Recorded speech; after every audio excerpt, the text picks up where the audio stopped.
আপনারা দেখছেন খবর বাংলা 24x7। নতুন খবরের আপডেট পেতে আমাদের চ্যানেলটিকে সাবস্ক্রাইব করুন। ভারতবর্ষের খুব আনন্দের দিন, ৮০তম স্বাধীনতা দিবস পালন করছি আমরা অনেক সৌভাগ্যবান। সমস্ত আকড়াবাসী, সমস্ত পশ্চিমবঙ্গবাসী, সমস্ত দেশবাসীকে জানাই আকড়া ব্যবসায়ী সমিতির তরফ থেকে অভিনন্দন। আমরা আগামী দিন যেন এই স্বাধীনতা দিবসকে আরও নতুনভাবে পাই, আরও সরকারকে অনুরোধ করব আরও আমাদের এই স্বাধীনতা দিবস পালন করার শক্তি যোগান। আকড়া ব্যবসায়ী সমিতি আমাদের সংগঠনের নাম।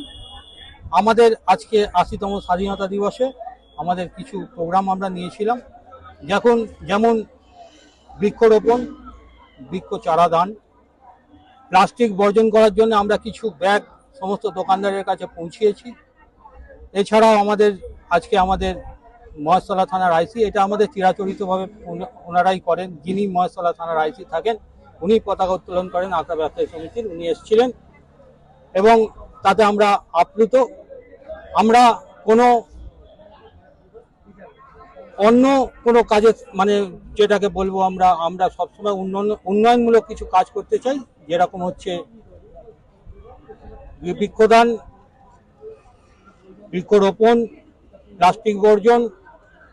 কিছু আমাদের স্কুলের আশপাশে সমস্ত 7টা স্কুল ছিল, 7টা স্কুলের স্টুডেন্টদের, ছাত্রছাত্রীদের আমরা ডেকেছিলাম, কিছু শিক্ষা সামগ্রী দান করেছি, দান করা ভুল, আমরা দিয়েছি তাদের শিক্ষার দিক দিয়ে উন্নতি আনার মনোবল বাড়াবার জন্য আমরা দিতে পেরেছি। আগামী দিন চেষ্টা করব আরও কিছু করার, এই ছাত্রছাত্রীদের নিয়ে যারা আমাদের ভবিষ্যৎ, তাদের নিয়ে এগিয়ে যাওয়ার চেষ্টা করব যতটুকু আমাদের সামর্থ্য আমরা চেষ্টা করব। স্বাধীনতা দিবস, আমাদের ব্যবসায়ী সমিতির বয়স 60 বছরের বেশি। আমরা এই 60 বছর ধরেই ছোট বড় যেরকমভাবেই পারি আমরা স্বাধীনতা দিবস পালন করে এসেছি বরাবরই। আমাদের আগের জেনারেশন করেছে, এখন আমরা করছি, এবার আমরা যখন চলে যাব আমাদের পরের জেনারেশন করবে, আমরা আশা করি। আমার নাম প্রবীণ নাথ, আমি আকড়া ব্যবসায়ী।